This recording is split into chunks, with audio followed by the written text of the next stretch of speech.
자, 오늘 말씀은 어린 양의 혼인식 말씀입니다. 요한계시록 19장 6절에서 9절 말씀인데요. 우리가 방금 부른 찬양처럼 우리 주님의 소망으로 좀 가득 차는 오늘 아침이 되었으면 좋겠습니다. 우리가 세상 살면서 여러 가지 이제 분주한 일, 또 나의 개인적인 여러 가지 일로 분주한데, 정말 하나님의 약속의 말씀으로, 또 하나님께서 주신 그 소망의 말씀으로 우리 마음이 풍성하게 채워지는 그런 시간이 되었으면 좋겠습니다. 제가 결혼한 지 지금 10년째입니다. 올해가 이제 10주년, 이렇게 벌써 10년이 됐어요. 네, 정말 시간이 빨리 가는데, 제가 초기에는 지금은 제가 영화를 잘 못 봅니다. 근데 결혼 초기에는 제 아내 희은 자매랑 영화를 정말 많이 봤어요. 근데 가장 좀 많이 싸우던 일이 영화 보던 중에 일어났습니다. 영화 보던 중에 정말 많이 싸웠어요. 왜 싸웠냐면 저는 이제 영화를 좋아하는 취향이 이제 공포 영화, 스릴러 영화, 그때 당시에 네, 그런 영화를 많이 좋아했는데 저희 아내는 그런 걸 정말 보기 싫어했거든요. 근데 저 때문에 이제 억지로 이제 그런 영화를 같이 보게 되면 이제 정말 중요한 순간 있잖아요. 막 범인이 누군지 이제 막 거의 이제 알아갈 만한 그때 갑자기 영화를 멈추고 끝으로 돌아가서 결말을 먼저 보는 거예요. 그래서 저는 너무 화가 났죠. 왜 도대체 지금 가장 중요한 순간에 범인을 벌써 알아버리냐? 그럼 맥이 다 빠지는 거 아니냐? 근데 저희 아내가 결말을 봐야지 마음이 편하다는 겁니다. 그렇지 않으면 영화를 못 보겠다는 거예요. 네, 너무 긴장이 돼가지고. 네, 근데 아내가 했던 말이 사실입니다, 여러분. 그렇죠? 여러분, 결말을 알면 여러분 마음이 편합니다. 어떻게 끝나는지 알면 여러분 마음이 편해요. 우리 그리스도인의 삶이 그런 삶입니다, 여러분. 우리는 결말을 아는 사람들입니다. 우리 운명의 종착지가 어디인지 알고 있습니다. 사도 요한이 그 장면을 봤습니다. 90이 훌쩍 넘은 마지막 남은 사도 요한이 지금 밤모섬에 유배되어 있습니다. 고된 노역으로 이 고통받는 그 유배 생활 중에 사도 요한은 미래에 우리에게 올 위대한 정말 한 날을 보게 됩니다. 아직 오지 않은 날인데 반드시 올 날입니다. 요한에게는 물론이고 구원받은 모든 그리스도인들에게, 또 저와 여러분들에게 반드시 올 날입니다. 그 날은 바로 어린 양의 혼인식 날입니다. 오늘 본문 요한계시록 19장 6절부터 9절까지 말씀인데 제가 말씀을 읽도록 하겠습니다. 요한계시록 19장 6절부터 9절까지 말씀입니다. 제가 말씀을 읽겠습니다. 또 내가 들으니 허다한 무리의 음성과도 같고 많은 물소리와도 같고 큰 우레소리와도 같은 소리로 이르되 할렐루야, 주 우리 하나님 곧 전능하신 이가 통치하시도다. 우리가 즐거워하고 크게 기뻐하며 그에게 영광을 돌리세. 어린 양의 혼인 계약이 이르렀고 그의 아내가 자신을 준비하였으므로 그에게 빛나고 깨끗한 세마포 옷을 입도록 허락하셨으니 이 세마포 옷은 성도들의 옳은 행실이로다 하더라. 천사가 내게 말하기를 기록하라. 어린 양의 혼인 잔치에 청함을 받은 자들은 복이 있도다 하고, 또 내게 말하되 이것은 하나님의 참되신 말씀이라 하기로. 아멘. 하나님의 참되신 말씀입니다. 여러분, 성경은 신랑이신 예수님의 신부를 누구라고 말씀하고 있죠? 신부가 누구죠? 바로 교회입니다. 신랑이신 예수님의 신부는 교회입니다. 그래서 이 혼인식 날은 신랑이신 예수님과 신부인 교회가, 저와 여러분들이 함께할 날입니다. 그래서 이 날은 저의 운명이기도 하고 여러분들의 운명인 겁니다. 그래서 이 날은 해피엔딩이에요. 이 날은 무엇을 상상하던 그 이상을 우리가 경험하게 될 겁니다. 이 날은 반드시 옵니다. 방금 말씀에 보면 하나님의 참되신 말씀이다라고 말씀하고 있습니다. 그래서 오늘 말씀을 통해서 하나님께서 여러분의 마음의 소망을 좀 새롭게 하여 주시기를 제가 간절히 기도합니다. 또 이 날을 기대하게 되기를 원합니다. 또 주님을 향한 열정을 하나님께서 우리에게 불어넣어 주시기를 간절히 소망합니다. 자, 말씀을 세 부분으로 나눠서 볼 텐데요. 우리가 최근에 우리 도련 형제가 결혼했습니다. 2월 달에도 우리 도련 형제가 결혼했는데, 우리 결혼식이 이렇게 진행이 됐어요. 결혼식이 식전에 이제 리셉션이 있었고요. 또 리셉션이 끝나고 이렇게 본식이 있었습니다. 또 식이 끝나고 이렇게 또 피로연, 또 피로연이 이렇게 있었어요. 이렇게 세 부분으로 나눠서 결혼식이 진행됐거든요. 우리 오늘 말씀을 통해서 우리 어린 양의 이 혼인식도 식전 리셉션, 또 본식, 또 그리고 본식 이후에 결혼식 피로연 이렇게 세 부분으로 나눠서 살펴보도록 하겠습니다. 자, 먼저 어린 양의 혼인식인 식전 리셉션입니다. 19장 6절 말씀인데 이 웅장한 리셉션의 이 함성을 여러분 들어보시기 바랍니다. 6절 말씀을 다시 보시면 또 내가 들으니 허다한 무리의 음성과도 같고 많은 물소리와도 같고 큰 우레소리와도 같은 소리로 이르되 할렐루야 주 우리 하나님 곧 전능하신 이가 통치하시도다 이렇게 말씀합니다. 여러분 허다한 무리의 음성입니다. 허다한 무리의 음성. 이 음성은 많은 물소리와도 같습니다. 예전에 제가 세계 3대 폭포 중에 하나죠. 나이아가라 폭포에 제가 간 적이 있는데 폭포 근처에 이렇게 가까이 가게 되면 뭐 이렇게 그 광경도 장관도 장관이지만 정말 압도적인 게 뭐였냐면 물소리였어요. 물소리. 그 폭포에서 떨어지는 그 물소리가 얼마나 정말 지금까지 잊을 수가 없습니다. 정말 수천 마리의 어떤 짐승의 울음소리 같은 그런 웅장한 그 물소리가 아직도 귀에 생생합니다. 지금 요한이 듣고 있는 소리가 바로 그런 소리입니다. 허다한 무리의 음성과도 같고 많은 물소리와도 같고 마치 하늘이 뚫릴 것과 같은 그런 천둥소리와도 같은 상상도 할 수 없는 그 데시벨의 소리가 지금 이 리셉션의 현장에서 울려 퍼지고 있는데 지금 뭐라고 외치고 있죠? 6절 하반절 말씀 보시면 할렐루야. 제가 정말 크게 소리 지르고 싶지만 제가 성도님들이 놀라실까봐 큰 물소리와 같은 허다한 무리의 음성과도 같은 소리로 할렐루야. 우리 익숙한 단어죠. 할렐루야가 무슨 뜻이죠? 하나님을 찬양하다라는 뜻입니다. 하나님을 찬양하다. 이 할렐루야는 19장 1절 또 3절 4절 또 오늘 본문 6절 이 19장 1절에서 6절까지 4번이나 사용됩니다. 여러분 핸델의 메시아 중에서 가장 유명한 게 할렐루야 코러스인 거 여러분 아시죠? 할렐루야 코러스가 이제 점점 세게 지금 크레센도로 울려 퍼지고 있는데 자 1절을 먼저 보시면 19장 1절 한번 보실게요. 1절을 보시면 이르에 내가 들으니 하늘에 허다한 무리의 큰 음성 같은 것이 있어 이르되 할렐루야 구원과 영광과 능력이 우리 하나님께 있도다. 자 나중에 이제 6절에 보면 5절과 6절에 보면 성도들이 이제 뒤에 나오는 걸로 봐서 이 허다한 무리들은 아마 천사들일 가능성이 커 보입니다. 처음 할렐루야로 이렇게 시작하죠. 첫 번째 코러스입니다. 자, 두 번째 코러스는 4절에 이어집니다. 24장로와 네 천사가 이 코러스에 더해집니다. 4절 보시면 또 24장로와 네 생물이 엎드려 보좌에 앉으신 하나님께 경배하여 이르되 아멘 할렐루야 하니. 자, 그리고 이제 5절을 보시면 마지막 코러스가 이 할렐루야 코러스에 합류하는데 합류를 위해서 지휘자가 이 마지막 코러스 부대를 부릅니다. 자, 5절 보시면 보좌에서 음성이 나서 이르시되 하나님의 종들 곧 그를 경외하는 너희들아 작은 자나 큰 자나 다 우리 하나님께 찬송하라 하더라. 하나님의 종들 그를 경외하는 너희들 작은 자 큰 자 성도들입니다. 모든 성도들 다 나와서 하나님께 찬양하라. 너희 차례다. 자 6절 내가 들으니 허다한 무리의 음성과도 같고 많은 물소리와도 같고 큰 우레소리와 같은 소리로 이르되 자 할렐루야 코러스가 정말 마지막 지금 크레센도 메조 포르테 그 다음에 포르테 다음에 뭐죠? 포르테시모 가장 세게 6절 하반절에 할렐루야 주 우리 하나님 곧 전능하신 이가 통치하시도다. 할렐루야 코러스의 마지막 하이라이트는 하나님의 절대주권을 찬양입니다. 전능하신 하나님의 절대주권을 찬양합니다. 왜 하나님의 절대주권을 찬양할까요? 왜 이 마지막 코러스가 하이라이트일까요? 왜입니까? 하나님의 전능하신 그 통치 가운데 하나님의 구원 역사가 그 끝을 향해서 달려가고 있기 때문입니다.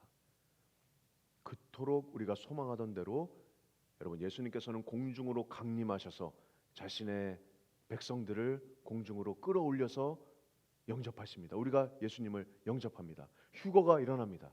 휴거 이후에는 어떻습니까? 7년 동안 이 땅에는 정말 전례 없던 큰 환란이 일어납니다.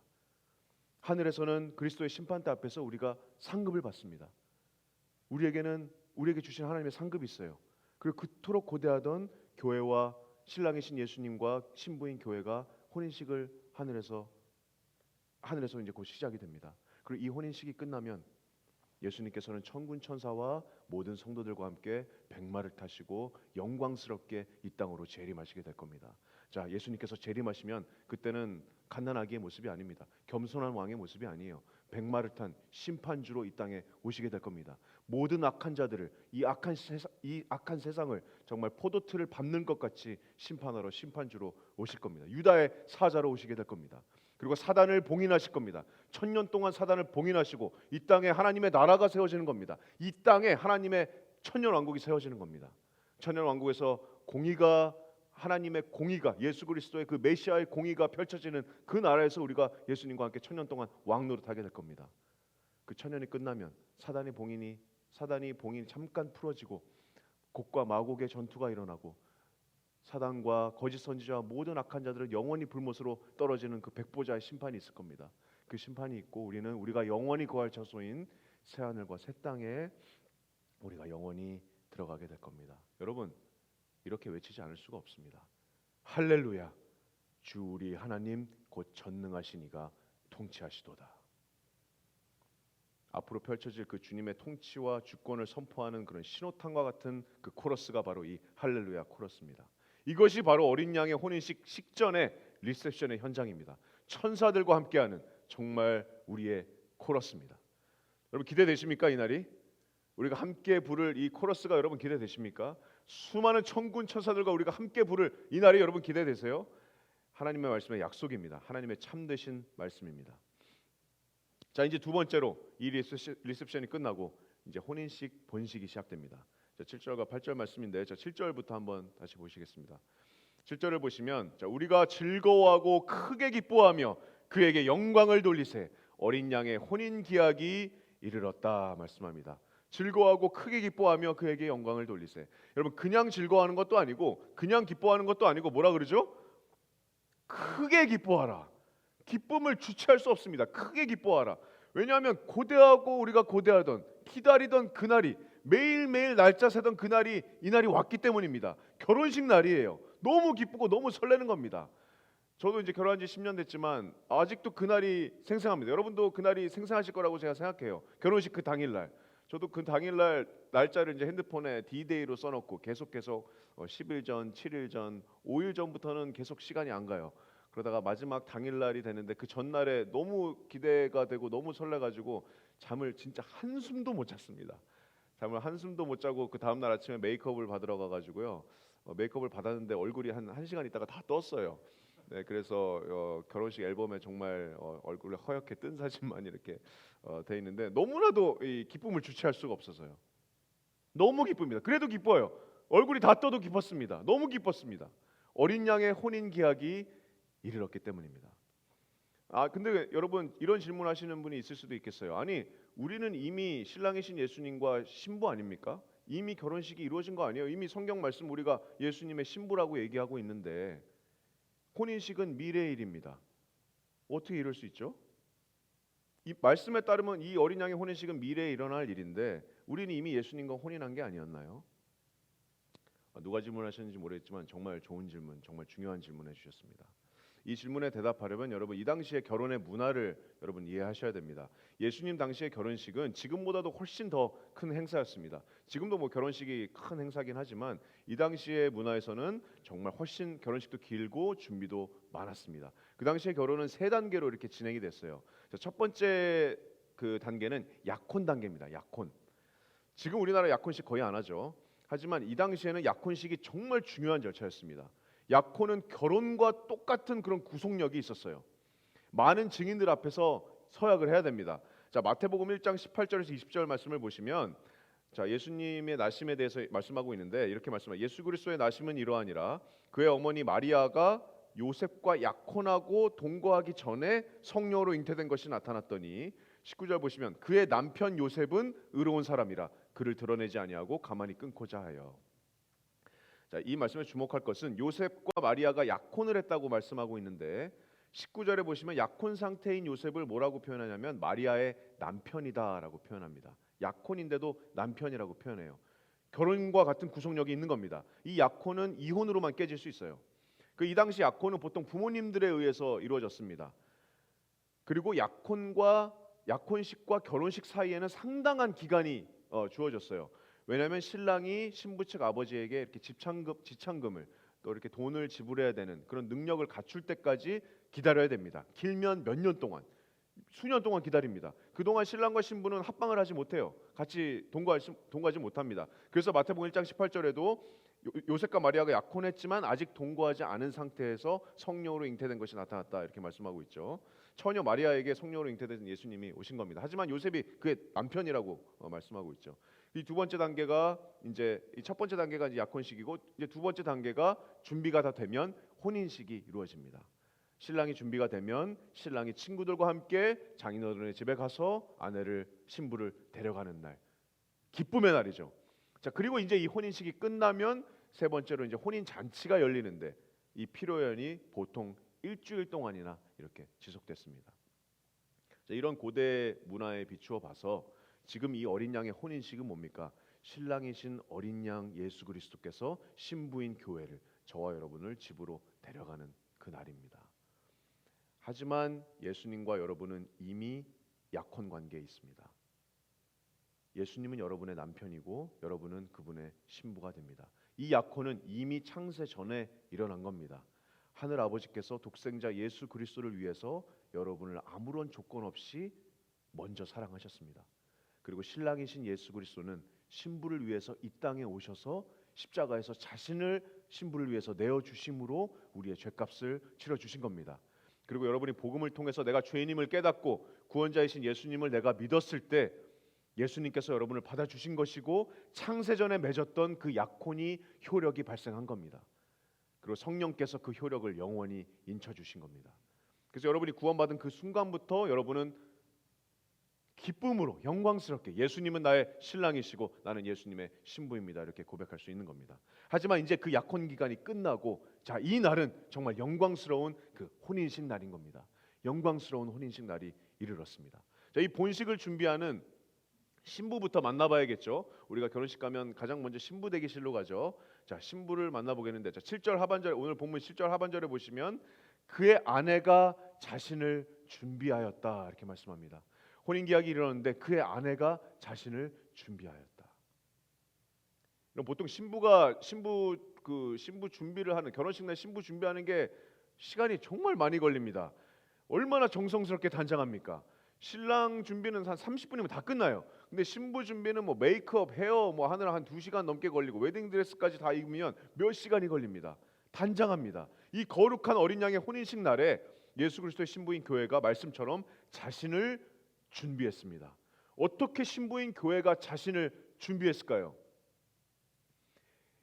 신랑이신 예수님 만날 때까지 정결한 모습으로 단장되어지는 겁니다.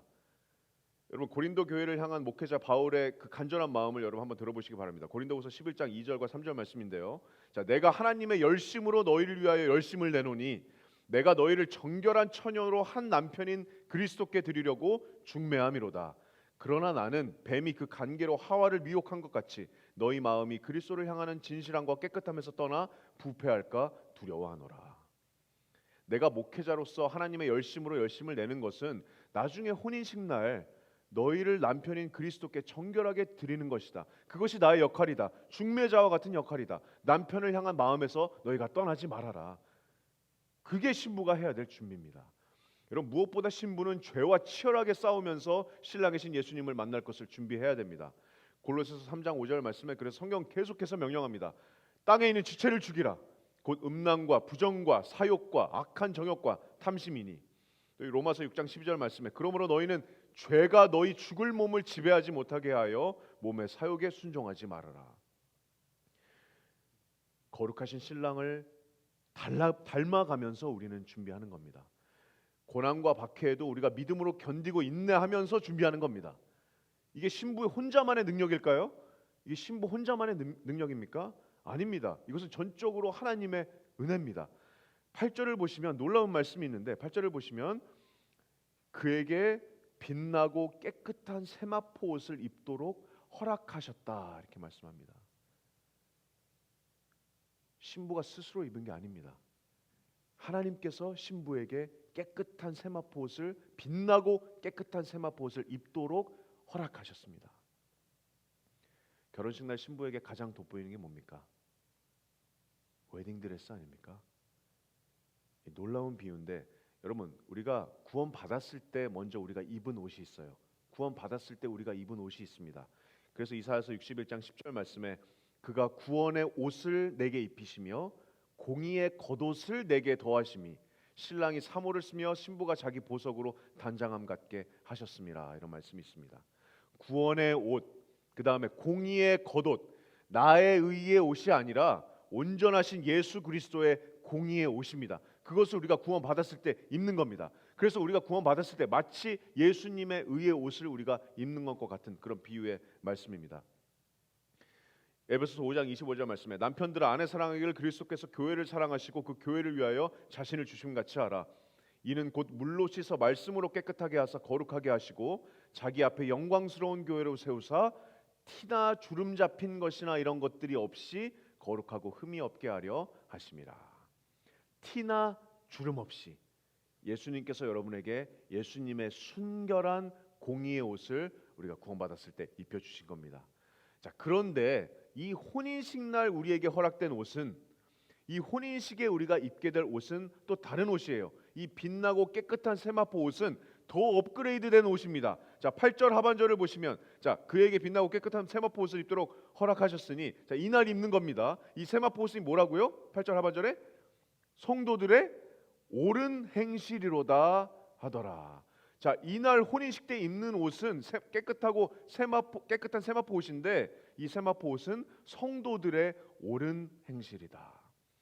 놀랍게도 이 옷은 예수 그리스도의 행실이 아니라 성도들의, 저와 여러분들의 옳은 행실이라고 말씀하고 있습니다.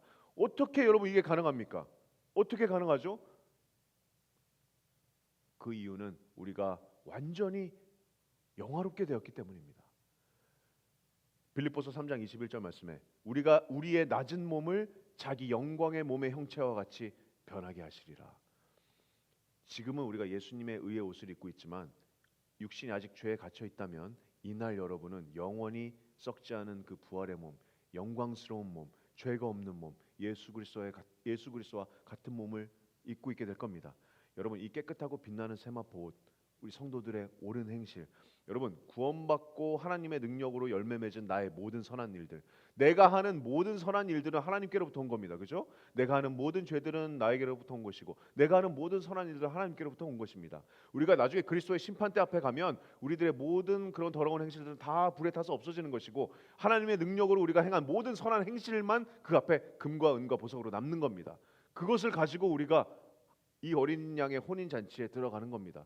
성도들의 옳은 행실, 거룩하고 티나 주름 잡힌 것 없이 단장된 하나님께서 허락하신 빛나고 깨끗한 옷, 이것이 바로 우리가 혼인식에 입게 될 옷입니다. 하나님의 능력으로 우리가 행한 성도들의 옳은 행실들, 이것이 하나님께서 우리에게 허락하신 빛나고 깨끗한 옷입니다.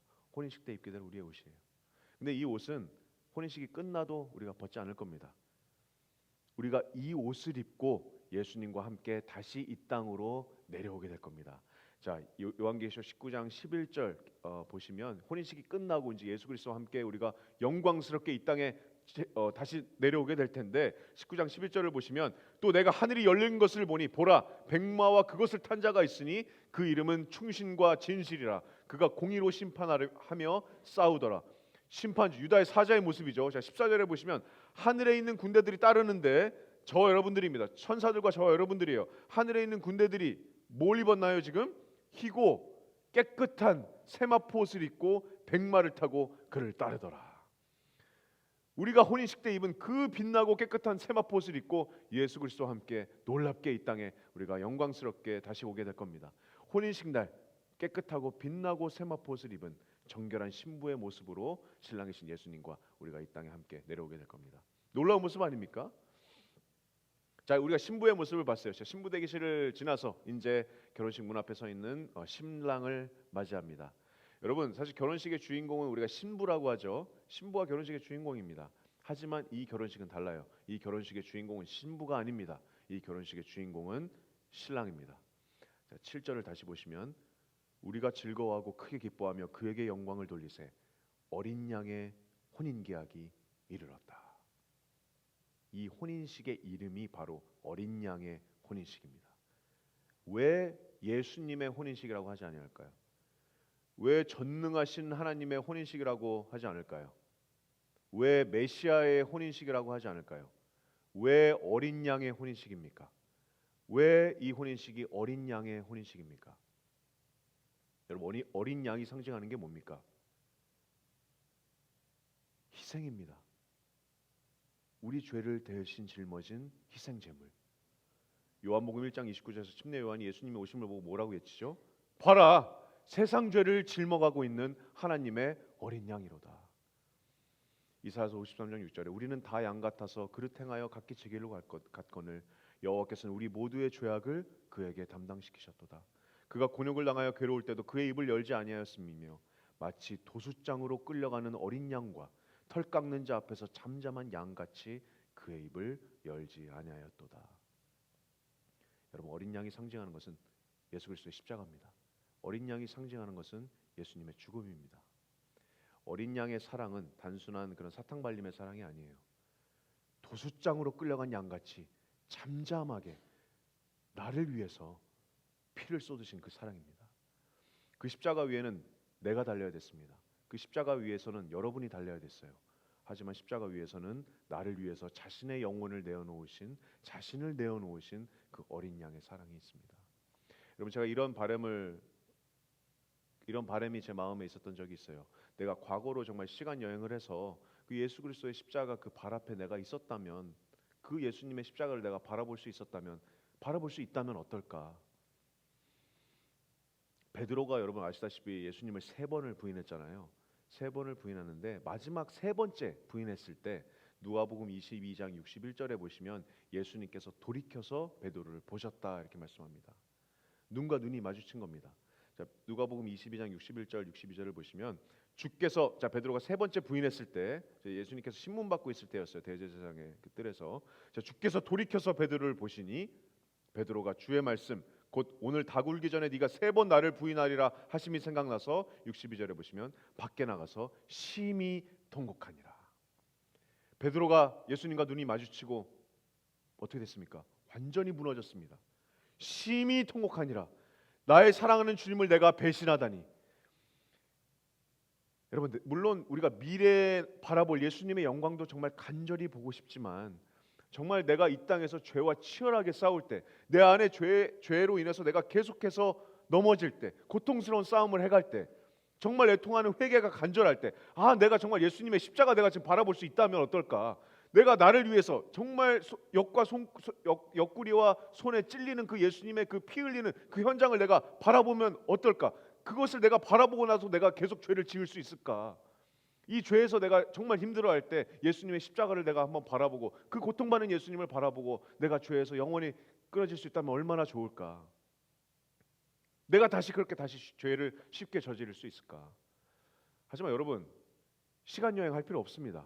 우리 이제 말씀으로 예수 그리스도의 십자가를 바라봅니다. 그렇죠? 그 위에 달리신 어린 양이신 나의 구원자를 우리가 말씀으로 바라보는 겁니다. 그곳에서 주님께서 돌이켜서 나를 바라보십니다. 나를 위해서 피를 쏟으신 이 어린 양이신 우리 신랑이신 예수 그리스도의 십자가를 여러분 주님의 말씀으로 더욱더 깊이 바라보시고 또 묵상하시기 바랍니다. 그래서 정말 내가 오늘 정말 필요하다면 더욱 힘써서 내 안에 있는 죄와 정말 치열하게 싸우시기 바랍니다. 정말 피 흘리기까지 내 몸을 쳐서라도 복종하시기 바랍니다. 그게 나 자신을 정결한 신부로 단장하는 일에 더 힘쓰는 일이 아닐까 생각해 봅니다. 신랑이신 어린 양이신 예수님입니다. 자, 이렇게 본식이 끝나고 이제 마지막으로 필요연이 있습니다. 혼인 잔치가 있습니다. 자, 9절 말씀을 보시면 19장 9절 말씀에 천사가 내게 말하기를 기록하라. 어린 양의 혼인 잔치에 청함을 받은 자들은 복이 있도다 하고 또 내게 말하되 이것은 하나님의 참되신 말씀이라 하기로. 자, 결혼식에 이제 혼인 잔치가 이제 보통 일주일 동안 진행이 되는데, 자, 이 결혼식 마지막 단계죠. 이 피로연의 청함을 받은 사람, 초대를 받은 사람이 과연 누굴까요? 신랑 신부는 아니죠. 여러분, 신랑 신부가 결혼식에 청함을 받습니까? 신랑 신부는 결혼식의 주인공입니다. 피로연에 초대받지 않습니다. 자, 그러면 이 피로연의 결혼 잔치에 청함을 받은 사람, 초대를 받은 사람, 초대장을 받은 사람들이 누굴까요? 예수님께서 이 땅에서 제자들과 마지막 만찬을 나누실 때 떡과 잔을 나누시면서 제자들에게 이렇게 말씀하셨습니다. 누가복음 22장 17절 말씀을 보시면 잔을 받으사 감사 기도하시고 이르시되 이것을 갖다가 너희끼리 나누라. 내가 너희에게 이르노니 내가 이제부터 하나님 나라가 임할 때까지 포도나무에서 난 것을 다시 마시지 아니하리라. 언제까지 마시지 않는다고요? 하나님 나라가 임할 때까지 내가 포도나무에서 난 것을 다시 마시지 아니하겠다. 다른 말로 하면 하나님의 나라가 이 땅에 임하면 예수님께서 포도주를 다시 마시겠다는 그런 말씀입니다. 그죠? 하나님 나라가 임하는 때가 언제입니까, 여러분? 하나님 나라가 이 땅에 임하는 때가 언제예요? 이 땅에 실제적으로 하나님의 나라가 건설되는 때가 언제죠? 예수님께서 다시 오시고 나서 천년왕국입니다. 그때 잔치가 있을 것이다. 그때 내가 포도주를 너희와 다시 마시겠다. 그 후에 잔치가 있을 겁니다. 여러분 다니엘서 12장 2절을 보시면 구약의 성도들이 그때 부활하게 될 겁니다. 7년 대환난에서 짐승의 표를 받지 않고 살아남은 성도들이 있을 겁니다. 7년 대환난 때 죽어서 순교해서 그때 다시 부활할 성도들도 있을 겁니다. 자, 다시 말하면 신부인 교회를 제외한 하나님의 모든 구원받은 백성들이 이 잔치에 청함을 받게 될 겁니다. 우리 옆에는 아브라함도 있을 것이고 우리 옆에는 이삭도 있을 것이고 야곱도 있을 것이고 요셉도 있을 겁니다. 예레미야, 에스겔, 이사야 선지자들과 함께 우리가 잔치에서 먹고 마실 겁니다. 그리고 구약의 마지막 선지자가 누구죠? 침례 요한. 이 침례 요한, 여자가 낳은 사람 중에서 가장 큰 자라고 예수님께서 극찬하신 이 침례 요한도 우리 옆에서 함께 마시게 될 겁니다. 자, 침례 요한이 이렇게 얘기했어요. 요한복음 3장 29절 말씀에 신부를 취하는 자는 신랑이나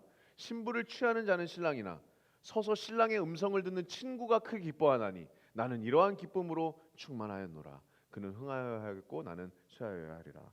요한이 말하죠. 나는 신부도 아니고 신랑도 아니다. 나는 신랑의 친구다. 신부를 취하는 신랑을 보고 내가 크게 기뻐하고 그 기쁨으로 내가 충만하겠다.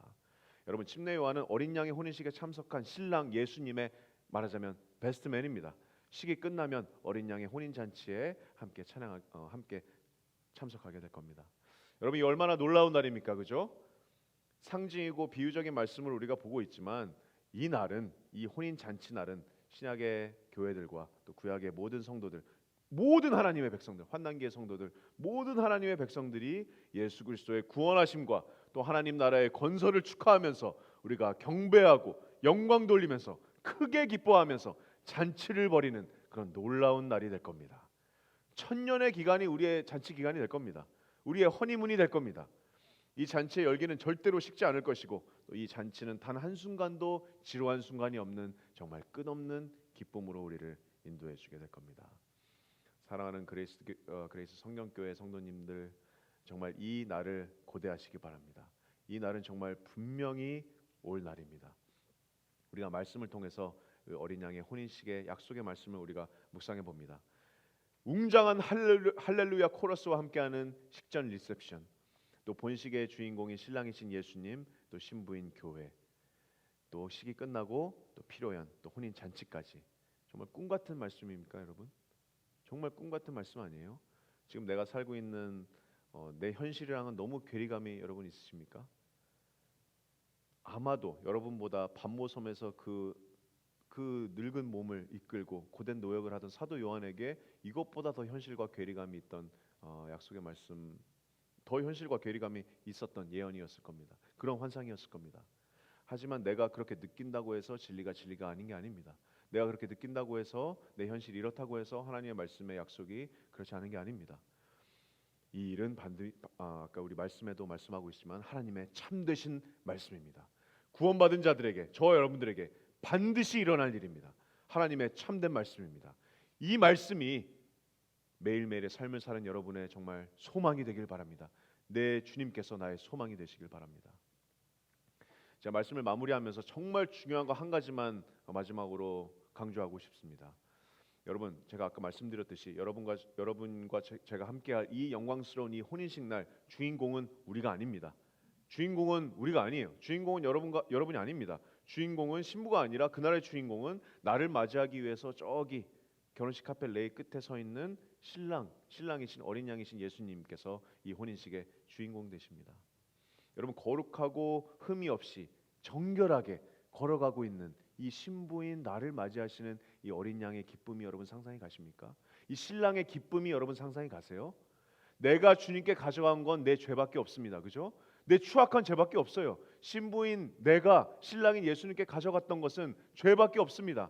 하지만 예수님께서는 정말 그 음녀 고멜을 끝까지 다시 아내로 맞아들인 호세와와 같이 우리를 맞아주신 겁니다. 신실하게 우리를 사랑하셨습니다. 요한복음 13장 1절 말씀에 보면 끝까지 우리를 사랑하셨습니다. 우리가 그 레일 끝에 도착해서 신부가 입장하고 그 레일 끝에 도착해서 신랑이신 예수님을 만났을 때 도마에게 그랬었던 것처럼 예수님께서 나한테 이렇게 얘기해 주실 것만 같습니다. 네 손을 내 손에 넣어보고 네 손을 내 옆구리에 찔러봐라. 여러분 어떻게 얘기하시겠습니까? 어떻게 반응하시겠어요? 나를 위해 죽임을 당하신 어린 양, 도마와 같이 나의 주님이시오 나의 하나님이십니다. 이것이 우리의 고백 아니겠습니까? 구약에서는 하나님을 보는 자는 죽임을 당한다고 하지만 이제 천국에서는 예수님께 우리가 고정된 눈은 다른 곳으로 절대로 벗어나지 않을 겁니다. 언제나 빛이시고 영광이신 그 예수님을 우리가 닮게 될 겁니다. 그곳에는 신랑이신 예수님과 신부인 교회의 영원한 기쁨이 있을 겁니다.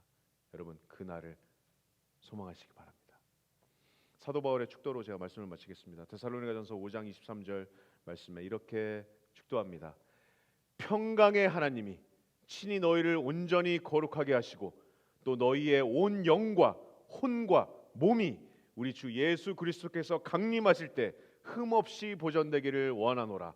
24절에 너희를 부르시는 이는 미쁘시니 그가 또한 이루시리라. 여러분 누가 이루신다고요? 너희를 부르시는 이는 미쁘시니 그가 이루시리라. 예수님께서 이루십니다. 이 소망으로 정말 굳게 내 영혼을 붙들고 오늘도 열심히 주님의 신부로 단장되어지는 그런 하루하루가 되기를 주님의 이름으로 축복합니다. 기도하겠습니다. 주님 감사합니다. 오늘 주님께서 내려주신 이 영광스러운 이 혼인식의 말씀을 통하여서 우리의 마음의 소망을 새롭게 하기를 원합니다. 우리 주님의 자녀들의 마음 가운데 성령 하나님께서 진리로 역사하여 주셔서 정말 이 소망의 말씀이 우리의 소망이 되기를 원합니다. 다른 것이 아니라 정말 이 날을 고대하는 우리의 소망이 되기를 원합니다. 또 이 날을 바라보면서 우리가 거룩한 신부로 단장되어지기를 원합니다.